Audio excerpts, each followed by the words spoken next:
There's a rowdy crowd today. Hey now, everybody, welcome to the Rowdy Wrestling Podcast right here on rowdywrestling.net.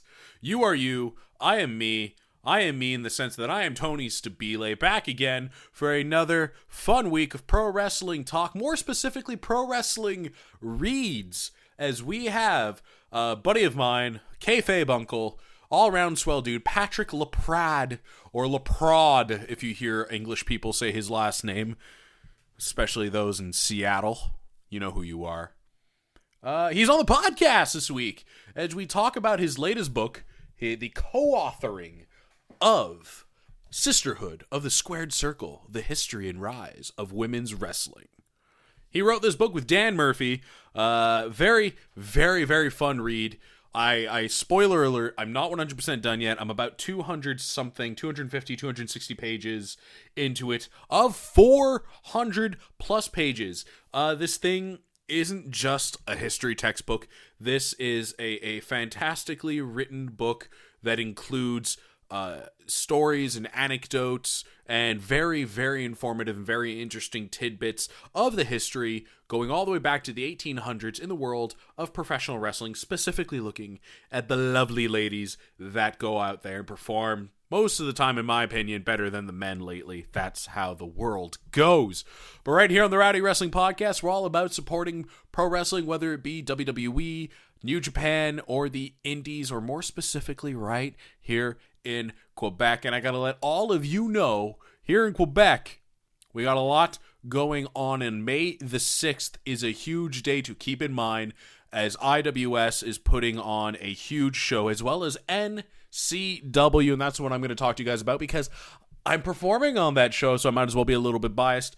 NCW Challengemania going down May the 6th. One of the main events of that evening will be Grindhouse defending their NCW Tag Team Championships versus #TheBest. Go check it out. NCW, link in the description of the show. You can go buy tickets, show up, heckle me, heckle everybody. Just have a great time watching some awesome professional wrestling May the 6th. Another way you can support pro wrestling here in Quebec is by supporting the sponsors of the show that support me and Rowdy Wrestling, the podcast. That is Heels and Faces. Heelsandfaces.com is your one-stop shop for pro wrestling inspired clothing and apparel. Those badass good brothers at heelsandfaces.com have made it their life's mission to make sure you look good as a pro wrestling fan. Go check them out, heelsandfaces.com. Tell them Tony sent you. Tell them Rowdy sent you at checkout, as actually we have one of those fancy coupon words,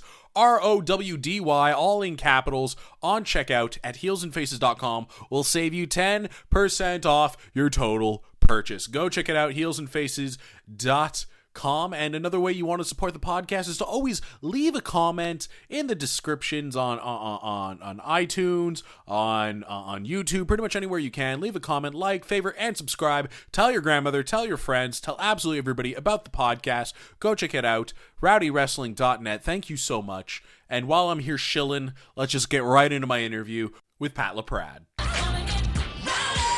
All right, everybody, I'm going to introduce him the way the book does.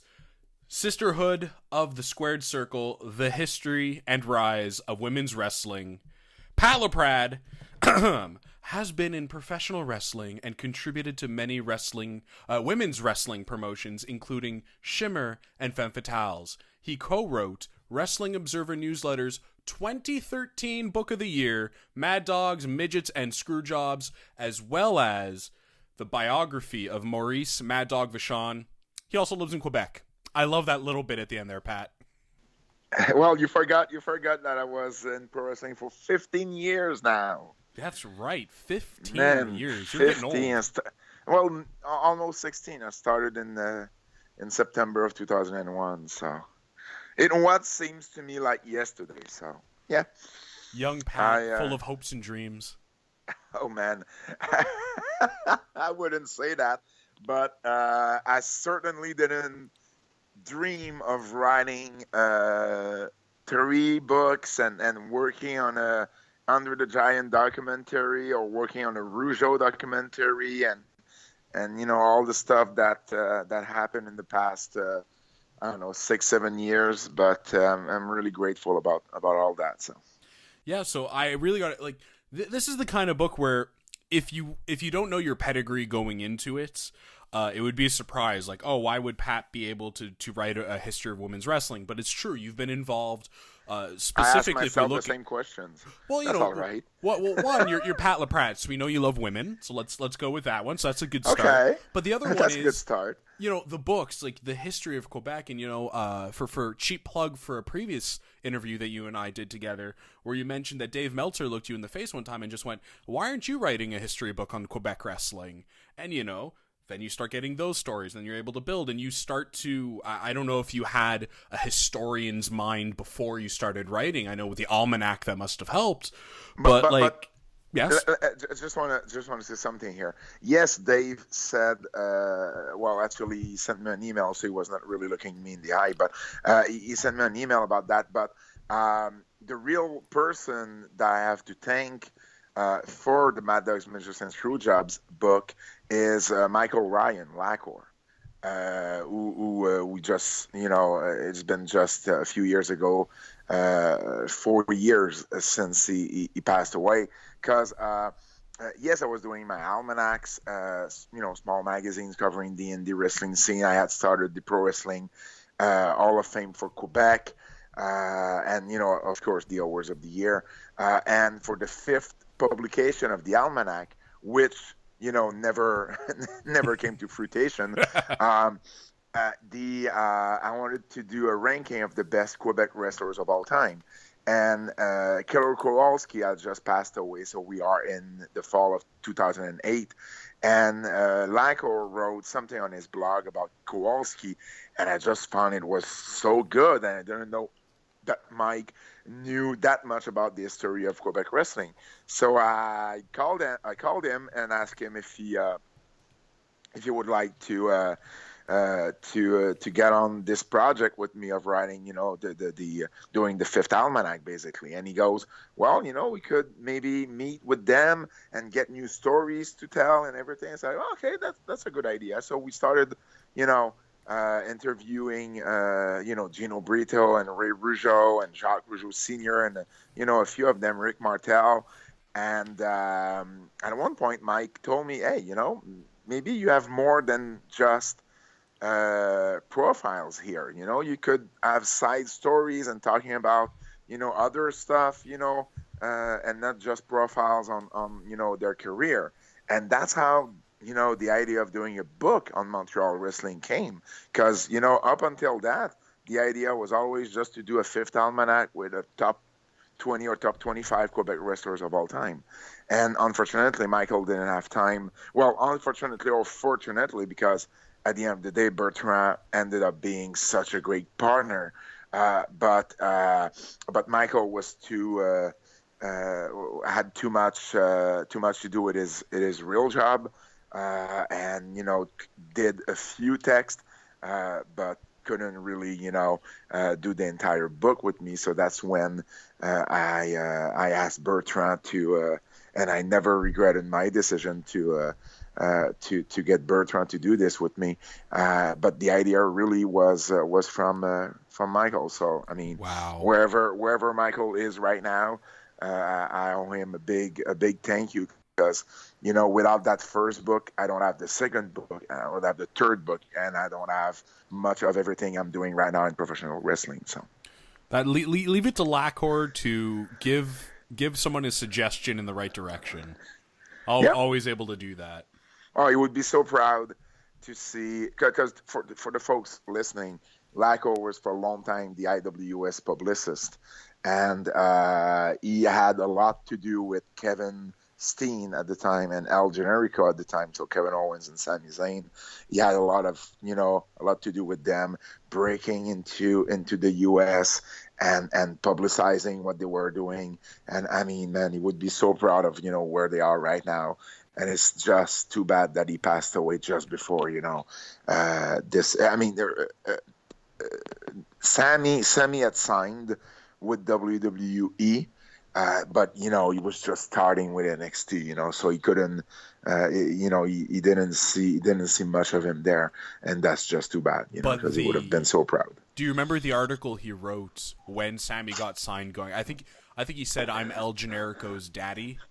Oh yeah, I remember. Yeah. Just a love-filled article where he didn't even take credit or anything. He just goes, "Maybe I had a hand in the play with writing this or saying that, but I'm just proud that somebody associates me to Sami Zayn, and I'm proud to see what he has done and what he will do." And that was for me when I read that, like, I welled up as macho as I think I am. One of the most difficult article I had to write was when he passed away 4 years ago, and I did something on Slam Wrestling the day of his passing or the following day, and it was, to this day, is one of the toughest column I ever had to write. And I remember Kevin telling me, or I think he wrote it on Twitter, that Lacor helped him more than he ever thought he actually did, and that he will always be thankful to Michael for that. So, well, that's one of my dreams for the podcast, is sit down and get like 5 or 6 of us guys together and talk about Lacor at length. And until we do that, we can't do him justice. So let's do your book some justice here. As I told you before the recording, and I might get slammed for it, I'm not done yet. I'm a slow reader. I'm sorry, guys. Wow. 2/3 of the way in. So unacceptable. I know, I'm the worst human being. I know. I love this so much so far, because what I enjoyed about your book, not to blow smoke up your ass, what I enjoyed about your Mad Dogs, Midgets, and Screwjobs book was the fact that instead of being a long narrative, it was one of those books where you could chapter hop, where you could just pick it up, turn to a random chapter, and read that chapter A to Z, and then be able to go on your merry way without feeling like you need to do something more or something less. Like, I'm shotgunning through this as fast as I can, but it at the end of the day, it will tell one long, overarching story of the history of women's wrestling, but it's sectioned off in such bite-sized, fun portions that it's not a daunting 400 pages that it is. We actually... When I first presented the project to Dan Murphy, you read my bio to start the show, but I mean, Dan is a long time senior writer for Pro Wrestling Illustrated. Yeah. And when I first presented the idea to Dan, my thinking was to do something like Bertrand and I did with Mad Dogs, Midgets, and Screwjobs, and do the same with the women's book. In the sense that, we talk about, many profiles, but also open each chapter with a history of, what we're going to see in this chapter. Yeah. So if in Montreal we had the history of, the war between Grand Prix and All-Star Wrestling, and then we started talking about profiles of the main characters during that period of time. We kind of did the same thing here, with the women's book, in the sense that if the opening story will be Mildred Burke and Billy Wolf, and then talk about all the women who had a major role during the era, or talk about the story of Hal Shimmer, the leading promotion, the leading independent women's promotion right now in North America, how they got started, and then have profile on the many indie women, or should I say women wrestlers who perform on the indies. So that's and I mean, you cannot do that with every book. Like the Mad Dog Vachon biography, it's a biography, so you don't have any other choice than to tell the whole story like a regular book. But what's fun about it, and you're right, is that if you were more a fan in the Attitude Era, you can start with that chapter, and then just switch to another chapter. You don't have to read it in a chronological order. You can always switch, come back, and it's fun to read it that way. Of course, sometimes you're going to get some stuff to repeat itself. We tried to not have that, not that much, but still, sometimes it will happen. But we're trying to give a new twist to the information, or to add something that we didn't mention the first time we mentioned a match, or mention a title switch or something. But of course, especially at the end, Charlotte and Sasha Banks story, are really like mixing. Mixing both stories are mixing together, because they've wrestled so many times against another, and they exchange the title so many times as well, that of course we're just trying to get another way of saying things, or get other information to add to one or the other profile, so we don't repeat ourselves too much. But besides that, I mean, that's the best way of doing a historical book, is really to go. So one can read it, from top to bottom. So you start in the beginning of the story in the 1900s up until today, or you can just start by the last chapter and come back to the middle of it and finish by the beginning of it, and you'll enjoy your read, as much. Yeah, well, that's the thing. When you mentioned about trying to avoid repeating information, the one thing I did notice is I think it's centered more around Fabulous Moolah, and that would make a lot of sense simply due to her career and all that. I did notice it picked up when you were talking about Wolf and Byers, and then occasionally there would be some. There would be some information there from Fabulous Moolah, which would then go into being, I guess, expanded upon when you got to her chapter and to her story within this. And I'm going to throw it out there, no spoilers. I learned that the most surprising of it for me was Fabulous Moolah. I think for Mae Young, the story or the quote you got, I think, was from Ric Flair about her lifting her leg and farting, which has been said 1,000 times over. Yeah. I mean, there was no surprise there. Mae Young, okay, tough old broad. Bubba Ray Dudley, getting threatened by her to not go easy. But then you get to Mae Young, and the image to Moolah, Fabulous Moolah, being the younger guy that I am your kayfabe nephew here. I didn't know even a third of what had gone on there. I knew that she was, the forever women's champion, all this stuff with The Rock in wrestling, Wendy Richter, and all of that. I thought at that point she was just a wrestler. So when the book came into this, and I'm sitting there going, oh my God, this woman had a lot of power, and the politicking that went behind her, and then the opinion a lot of these women have. I didn't see the documentary that you referenced a few times in the book, which I'm going to have to do now. Lipstick and Dynamite. Lipsticks and Dynamite. Thank you. I appreciate that. Yep. Lipsticks and Dynamite, I hadn't had a chance to see it yet. And now I'm very interested in seeing that, but I have this newfound understanding of Fabulous Moolah, and I'm not saying I look at her in a different light, but at the same time I realize the kind of person she had to be that successful in that time frame. Yeah. I mean Moolah's legacy, and we titled one of the chapter that Moolah's legacy is really complicated. I mean, for a lot of people, women's wrestling started with Fabulous Moolah, which they cannot be more wrong. And she always said that she was the champion for 28 years. But what she never said is that she owned the belt. I mean, it was her booking all from the 1960s and 1970s up until the early 1980s.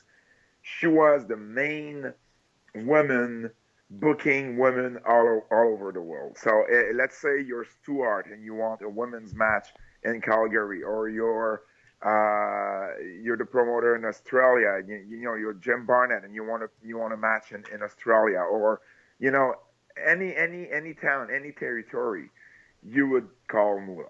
There were some independent women wrestlers out there, and we have a chapter on them, but there were very few, and they were not getting as many bookings, or as they were not going to as many places as the Moolah girls.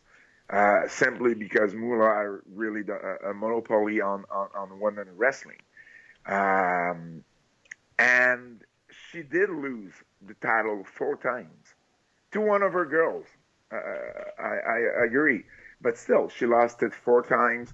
That switch where you lose to the girl in the town, and you do the whole week there, and at the end of the week you take back the title, that kind of things. Yeah. So it was never for long reigns, but still, she was never close to be the champion for 28 years, and let alone that it was her home belt.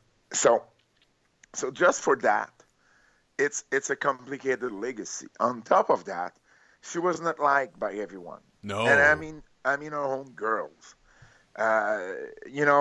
She was not always fair with them. She was not always, I guess it depends on who you talk to, because there were some girls who didn't really have anything bad to say about Moolah, and to them, Moolah was like really, really help them. But at the same time, there were so many of them who would say the same things, that Moolah wasn't always the protective one. She would send her girls to some shady promoters. She wasn't always backing her girls, and when director had is probably the woman who really, really, really talk, who is really, really strong against against everything, all the antics that Moolah did at the time. So it's a complicated legacy, because she became really, really popular in two of the main eras of pro wrestling, which is the rock and wrestling era. Back when WrestleMania started, her feud with Randy Rector, and all, the coverage that wrestling was having at the time. And of course, at the end of the 90s, in the middle of the Attitude Era, with Mae Young, when both of them came as as if it was Babe Ruth and Mickey Mantle, coming. Oh my gosh, baseball people will hate me for that comparison, because they didn't even came close to play at the same time. But let's say let's say, wow, I just realized I know my baseball better than that. Let's say Joe DiMaggio and not Joe DiMaggio, Lou Gehrig and Babe Ruth. Okay, let's go with this one. Those Lou are probably ones I understand. Yeah. Yeah, exactly. Lou Gehrig and Babe Ruth coming, like if Mae Young and Moolah were like the best two women wrestlers of all time, the godmothers of women wrestlers, and they were old. They were willing to do pretty much everything, especially Mae Young, and that got them a lot of publicity and notoriety. At a day and age where their career would have been over. Moolah even had a last title run in 1999 or 2000. 99. And 99. So it's for someone who don't really is into who's not really into wrestling history. You will not know about all of this, and that's why the book was so important, because it's the first and only one to this date, actually, to cover all of women's wrestling history, but to also tell the stories as as it was, because if you read Moulah's book, it's completely not completely different, but it's somehow different, So Moulah's is, someone asked me recently if I would put Moolah into the Wrestling Observer Newsletter Hall of Fame, and although I did vote for her before, the answer was no, because I don't think that right now, with all the knowledge I have on her, you cannot go into a Hall of Fame based on solely on how popular or unknown you've become. You need more than that, and the truth is that if you compare the 60s, 70s, and early 80s to the 40s and the 50s, women wrestling really, it was really less popular. It really went south, and it was the years that Moolah was taking care of it, comparing to Billy Wolf and Mildred Burke in the 40s and 50s. And I'm not even getting into how a terrible person Billy Wolf was, but at least he was successful running women's wrestling. Well, at least he was pushing them to be better athletes and trying to push them into the spotlight. Yes, exactly. It was not about Billy. It was about Mildred Burke, but Billy knew how to promote women's wrestling. Because, you need to understand something. Women's wrestling, aside from the last few years, the era where women's wrestling was, as popular as it is today was in the 40s and the 50s, early 50s, because of two things. First of all, because, it was World War II, so a lot of men were at war. A lot of wrestlers were at war as well. And pretty much like the movie A League of Their Own, with Madonna and Gina Davis, women's wrestling really took a big, what's the word I'm looking for? They really started to get more and more popular because of that, because men were at war and women were like the new as Sid Vicious would say, the new shit, and Nouvelle croûte. As Fred would say, nouvelle croûte. Yeah, exactly. So it really became the hot thing. And a few years after that, after the war was over, television came around, and television really changed the landscape of professional wrestling, women wrestlings as well. So, from the early 40s to the early 50s, women wrestling was really, really popular. A lot of women actually started in the business because of Mildred Burke, because of, they wanted to be. So when people think that women wrestling started with Moolah, actually it did start with, it didn't start with Mildred Burke, but Mildred Burke was really the first one to become that known and that popular. And Moolah actually started wrestling after seeing a match of Mildred Burke. So if there's no Burke, there's no Moolah. If there's no Moolah, there's no Wendy, there's no Trish, there's no Alexa Bliss. Well, maybe, So, and even before Burke, Clara Mortensen was the champion before, and Burke kind of replaced her on top of women wrestling. And like every man that started, it started in the late 1800s, early 1900s, in the carnivals and stuff. So it's really no different than how men started in wrestling. Because I had a lot of people asking me, oh yeah, that there's a long history of women wrestling. It's just something really recent. I was like, no. There were women wrestling in the 19th century. So it's a very, very long history. And if you think Moolah started all that, the book is a good one for you. No, exactly. So I'm going to use an analogy that you helped actually form in my mind right there. The reason why this book is very different from what Fabulous Moolah had written, and why Billy Wolf had excelled more than her, is because Billy didn't have his own horse in the game.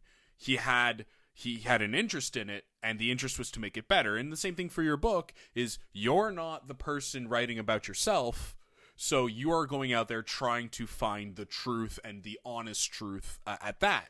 There's a different Tony, because Billy's involvement in wrestling was two things. First, to make money. Second, to get laid. Well, yeah, but no, but it's true. It's true. We talk about that in the book. Heavily. You read those chapters, Oh my God. He got lucky in his 70s or 60, because he died at 66, right? Yes. I was reading that, and like the 17-year-old wife, and then deciding to wait for another one at 21 so he wouldn't have to get a parent's note. This guy was, oh my God. Billy Wolf was one of the most terrible person I've read about. I mean, aside from serial killers, he's probably on top of the list. Oh wow, And yeah. and I mean, he would blandly ask women doing interviews. Women who wanted to become pro wrestlers, and he would ask him, well, would you sleep with me? And and people, Billy Wolf is not Brad Pitt. I mean, I've used that analogy once. I've seen. You remember Baron von Raschke, Yeah. right?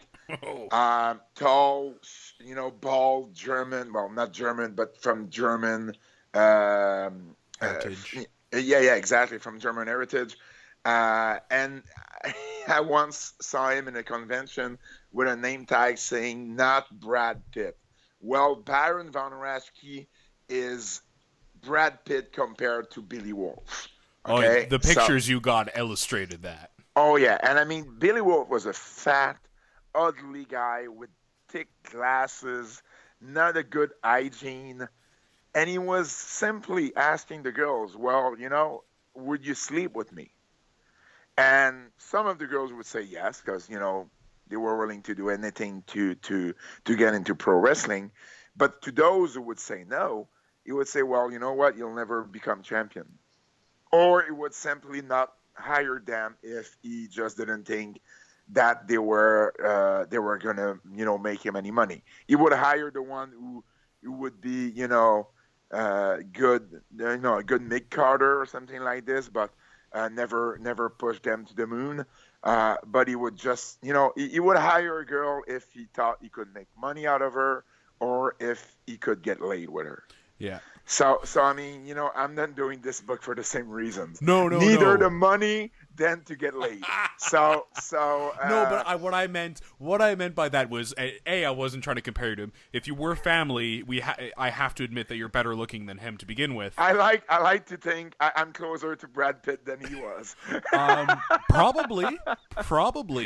But what I was getting at, in the sense that he would, as you mentioned, he was out to make money. One of the reasons he was doing was to make money. And if he was out to make money, he had to make sure what he was putting out was at least good. And that's where we go with the book here, which was leading into my question of, you mentioned it a few times that Fabulous Moolah was known for kayfabe. In other words, no, Yep. I'm not going to do this. What are you talking about? Disappear. Say, oh, I left because Vince called me, or something of the sort. Were you met with, in the world of 2016, 2017, were you met with a lot of people a little apprehensive to share the stories at this point, or to be quote unquote truthful? Yes? Yes. Wow. Wendy Richter. She was a sweetheart. She gave me a full hour of her time. When we met with her at WrestleCon in Orlando, she was happy to get a copy of the book. She took a picture of the book. We took a picture of her with the book. But there were some stories. I mean, one story, the screw job. Because before the Montreal screw job, there was another screw job in the WWF, which was the Lady Spider, which was Fabulous Moolah under a hood, against Wendy Richter. Because she's a better human than me. I wouldn't have even gotten in the ring. Seeing Fabulous Moolah in the tights, I would have been like, no. Well, see, for the longest time, Wendy was still saying that she didn't know Moolah was under the mask when she first got into the ring. Wow. That's not the story she told me, but she was still, pretty much kayfabe about what happened at the end of the match and after the match and all that. So, I don't know. That's something that kind of surprised me, that even in 2017, some people were still kayfabe to that point. Penny Banner. I mean, in the 21st century, Penny Banner wrote a book about her career, and she says in the book that she didn't know wrestling was script before reading Ole Anderson's book. And I was like, what? Really? Yeah. I mean, that's like, how's that possible? First of all, it's not true. I mean, but why would you write that? Exactly. I do think that women had to fight so hard to not only to not only get accepted by the fans, but also accepted by the wrestling business and you know the wrestling circles, that to them it was really a fight. You know what I mean? They fight so hard that to them it was real, and they had every night they had to prove that they were as good as the men, that they deserved to be in this business as much as the men were. And it's still something you see and you feel today when you talk to the new generation, that they always will be compared to men at any level. You know, girls at Shimmer or girls in WWE. They have that. You know, comparison is so easy to do because you know they are in a men's world still today, and I think they have to fight their way there so bad that it's you know, to them it was a real fight, and to them it was real. You know, they had to outdo themselves night after night after night. So I think there's a little bit of that, you know, if that makes any sense. But yeah, you know, it's still surprising in 2016, 2017 to get, you know, someone kayfabing you to that point. But, you know, she was, besides that, you know, I don't have a word to say against Wendy Rater. She was really, really generous of her time and you know, gave me a great interview. And you know, you mentioned Dan Murphy, your co-author in this book. When coming together, you mean this is not like you and Bertrand or you and even Lacor were, you know, living in the same city, makes it a little bit easier to meet up. So talk to me a little bit more about like the actual writing of the book. Did you guys have to approach it a little differently, or did you come together every now and then throwing information at each other? Bertrand is living in Beauharnois, so sometimes it feels like Buffalo to me. You're right. But, oh my God, Beauharnois, I forgot. Yeah, I know, because that's you know where Dan lives, you know, in Buffalo. I mean, we both did our part of the writing. Obviously, because Dan, you know, I was able to team this time with a real English guy. So, you know, because the thing was, ECW Press wanted to make sure that the book would be one united voice. And me and Bertrand have the same level of English, so you know we could write each. We could have wrote half the book each, and it would have felt like one person would have written it. With Dan, you know, although I consider myself kind of, you know, bilingual. I don't have the same English that Dan, you know, has, obviously. So all my part had to be read by Dan before the final version, before the version we sent to ECW Press. So that was maybe a little tougher on Dan's shoulders because of that. But the process was different than Bertrand. But at the end of the day, you know, we ended up, Dan came here for a full week. So we could, you know, work and share a few things. We talked over the phone, we talked over emails and stuff. So no, I mean, the process was just different than with Bertrand. Then question: who made the decision to go with the Bubba Ray spelling B-U-H? Because I was surprised by that one because. It's the dumbest thing, but this is what 12-year-old Tony was talking about to his wrestling friends when we saw that Bubba Ray Dudley was spelled B-U-B-B-A in WWF or WWE. Yeah. B-U-H was the ECW spelling, right? Yeah. I don't know. I'm trying to figure out who wrote this in the first place. But Dan is from Buffalo, huge ECW fan when he was younger. So maybe it's Dan. I don't remember, but I remember reading it and 12-year-old Tony being thoroughly satisfied. Not only that, I could flip a couple pages over and see some fantastic images, but the fact that 12-year-old Tony had the discussion in his friend's basement regarding Bubba Ray's spelling of his name.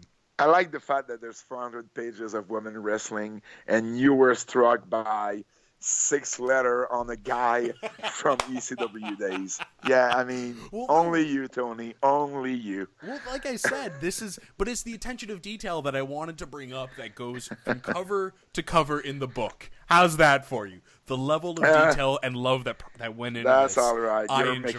You're making it up. No, like I said, I'm the kind of guy where, like, I remember having these discussions, or, like, when you get into the things, as I mentioned, for Fabulous Moolah, I grew up. 12-year-old Tony had the discussion of, oh, she's just a badass grandmother. Turns out she was a lot more than that. And so, man, for anybody, I'm glad I wasn't your friend when you were 12 years old. You would have bugged me all the time. What do you think I did to Lacor when I was 13? Huh? What do you think I was doing to Lacor when I was 13? The guy gave me his email and his MSN. I bothered him to no end for weeks and weeks and weeks constantly. And he always gave me the time of day, Uncle Pat. See? See, that's why I'm Uncle Pat and your nephew Tony, I guess. Yeah, that's right.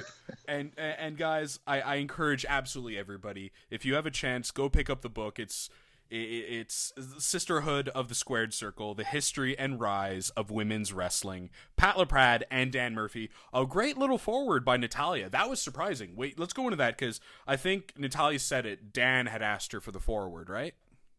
Yes, Dan is friends with Natalya, and we're looking at someone who could.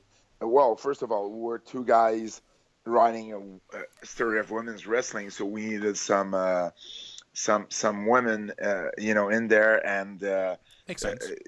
Yeah, it makes sense. And when Dan said, I could ask Natty, and he said, well, yeah, that's a great idea. And she was on board from day one, and she did a tremendous forward. And most of all, I mean, she praised the book so much in the last month on the social medias, on Twitter, on Instagram. She sent us, personal messages saying how much she did like the book, and how it was great, and she was really humbled to be part of it. So it was really coming from Natalya, not only because of her family's legacy, but just coming from her. It was, it meant the world to us. So a big shout out to her, and a big thank you, for doing it. And we're really, really pleased with that. So the main issue today is everybody's got to go pick up the book. It's available on Amazon, at bookstores, wherever you can. ECW Press, go hook them up. Also check out any of the other books Pat has written: Mad Dogs, Midgets, and Screwjobs, the Morris Mad Dog Vachon biography. Pat, is there anything you want to plug before we let you go? Yeah, always. Well, first of all, the Mad Dog Vachon biography you mentioned is in French. The English version will be out this September. I'm excited. So we'll talk about that, I guess, when it comes out. Just a few more things about Sisterhood. Please. It's 400 pages, 200 pictures. We don't only cover. We talk about from the late 1800s up until today, but we do cover. We do cover also Japan, which was such a great place for women's wrestling back in the 80s and the 90s especially. So we have a huge chapter on that, and as well as women wrestlers from the UK, from Australia. So it's really like women's wrestling history, not only through the last 100 or so years, but also around the world. And we have a lot of side stories too, like intergender matches. What the women's take on that. The many bans of women's wrestlers, because women wrestling was not allowed in most of the states and most of the provinces for many years. So we have the whole history on that. Apartment wrestling. apartment wrestling, how Lufisto knocked out the Ontario Athletic Commission. So we have a lot of side stories besides profiles and history of different eras and different promotion, up until, of course, today with the Sasha Banks, the Charlottes, and all those girls. So yeah, well, like you said, I really hope that everyone will pick up a copy and enjoy the book. There's another thing also that Bertrand and I have just released a new DVD. Because for those who know, we have a series of DVD called Golden Age of Quebec Wrestling. And it's best of Quebec wrestling from the 50s, the 70s, the 80s. From time to time, we throw in a more recent match, like we did a few years ago with the three-way between Kevin Steen, Al Generico, and Pierre-Carl Ouellet from IWS. And we released the fourth.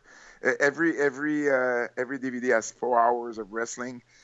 This one is no different. But what's amazing is that Raymond Rougeau was able to find in his basement some old footage of All-Star Wrestling, the promotion the Rougeau family had in the mid 60s to the mid 70s. Oh wow! And we thought that these images were gone forever. Nobody had them.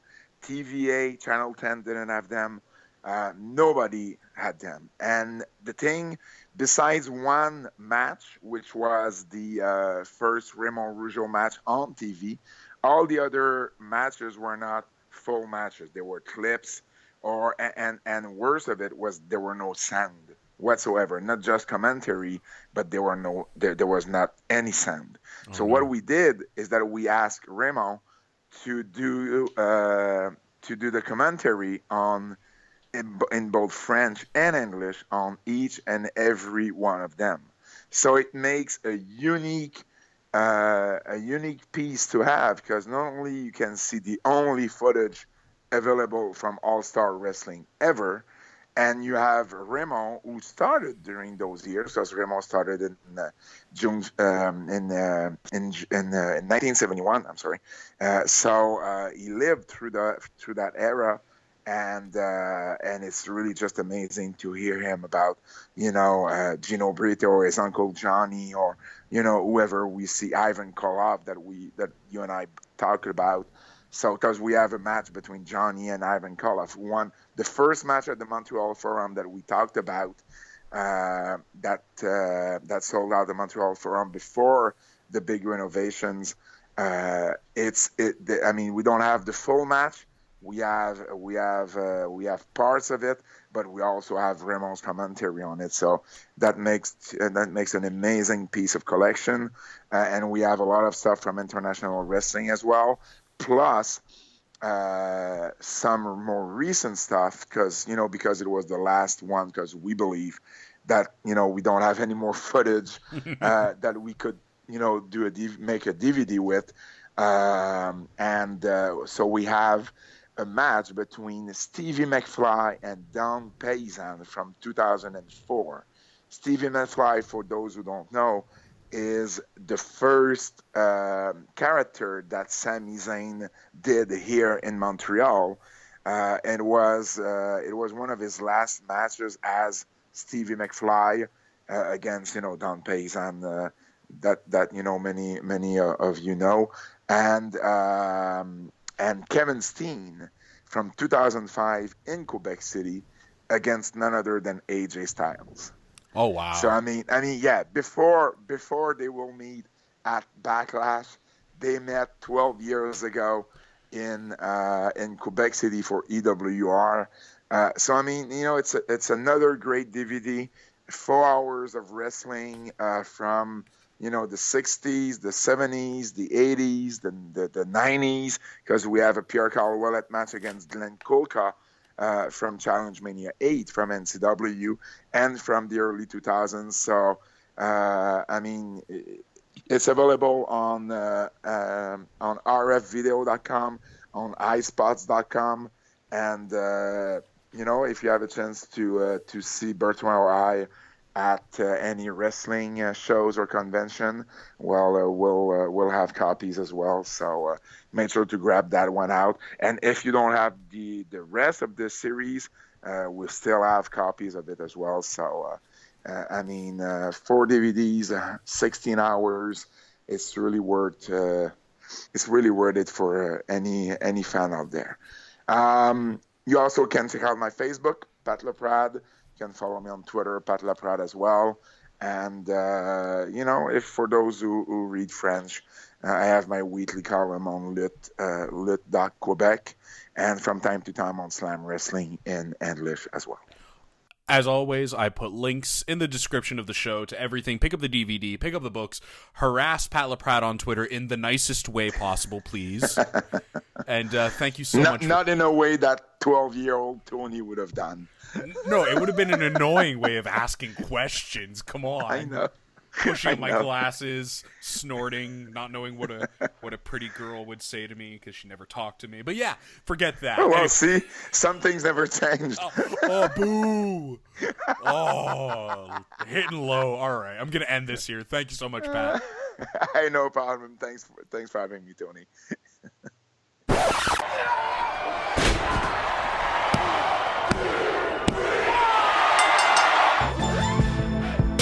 Thanks for downloading today's episode. If you're new around here and like what you've heard, hit that like button and slap the subscribe one too. Leave me a comment and tell me what you thought, and I'll see all of you next time.